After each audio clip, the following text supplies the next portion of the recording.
તો સુરતના ઓલપાડમાં બે મહિલા સરપંચને આપ્યું આમંત્રણ, જેમાં દિલ્હીમાં પ્રજાસત્તાક પર્વની ઉજવણીનું આમંત્રણ આપવામાં આવ્યું છે। સુરત સહિત ઓલપાડનું ગૌરવ વધારતી બે મહિલા સરપંચ, જેમાં સોંદામીઠા ગામના દીક્ષાબેન અને વડોદ ગામના શીતલબેનને આમંત્રણ આપવામાં આવ્યું છે।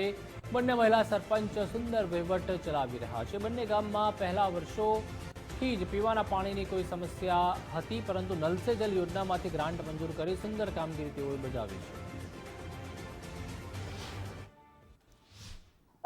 અમારા ગામમાં પેલા પાણીની બહુ તકલીફ હતી।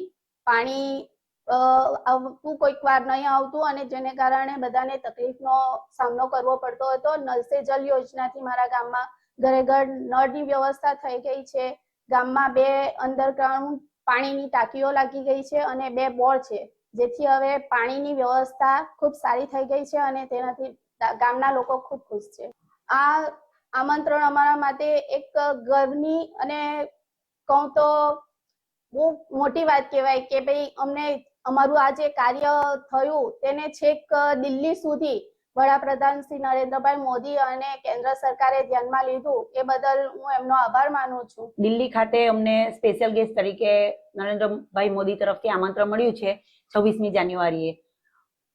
એ અમને પાણીની સારી રીતે વ્યવસ્થા, ગામમાં પાણી સપ્લાય કરવાના કામ કરવા બાબત ગામમાં આશરે 700 થી 800 લોકોની વસ્તી છે અને દરેક ઘરે અત્યારે નલ સે જલ યોજના થકી ઘરે ઘરે નળથી પાણી પૂરું પાડવામાં આવે છે।